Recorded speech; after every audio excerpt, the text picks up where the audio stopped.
Hello বন্ধুরা, এখন আপনাদের দেখাবো দেশি ভেন্ডা।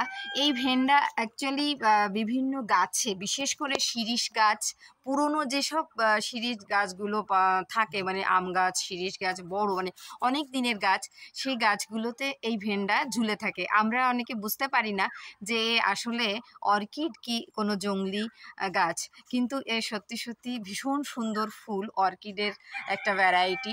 এই যে দেখতে পাচ্ছেন যে কি সুন্দর, অসাধারণ দেখতে, যে জংলি ভেন্ডাও যে এত সুন্দর দেখতে হয়। দেখুন মাঝখানে পার্পেল রয়েছে, আর চারপাশটা কেমন চেক্স দেখতে পাচ্ছেন আপনারা, ডটস নয়, এটা চেক্স চেক্স রয়েছে, বেশ মানুষের শার্টের গায়ের মতো। আর কালারটাও দেখুন খুব সুন্দর, মানে ঠিক একটু ইয়েলিশ গ্রিনিশ মিলিয়ে, কয়েকটা কালার মিলিয়ে দেখুন ভেন্ডা। আর এখানে একসাথে আমরা এই গাছগুলোকে রেখে দিয়েছি, এর জায়গা চেঞ্জ হবে।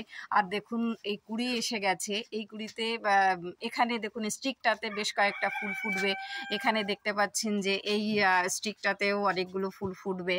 আর এখানে এটা অনেক দিন ফুটে আছে বলে সেই জন্য হচ্ছে এটা একটু লাইট হয়ে এসেছে, এই যে ফুলগুলো একটু ঝুঁকে গেছে।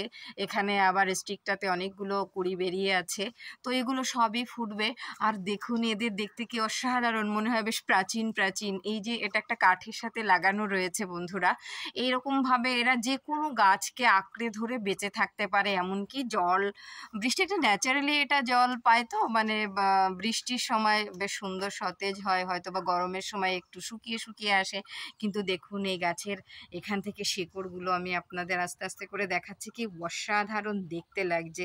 মানে আমার তো ভালো লাগে, আমাদের তো বেশি সব অর্কিডের কালেকশন। তো এই যে এই ভেন্ডাটা দেখুন আপনারা, এটা হচ্ছে জংলি ভেন্ডা। ঠিক আছে বন্ধুরা, সাথে থাকুন, পাশে থাকুন।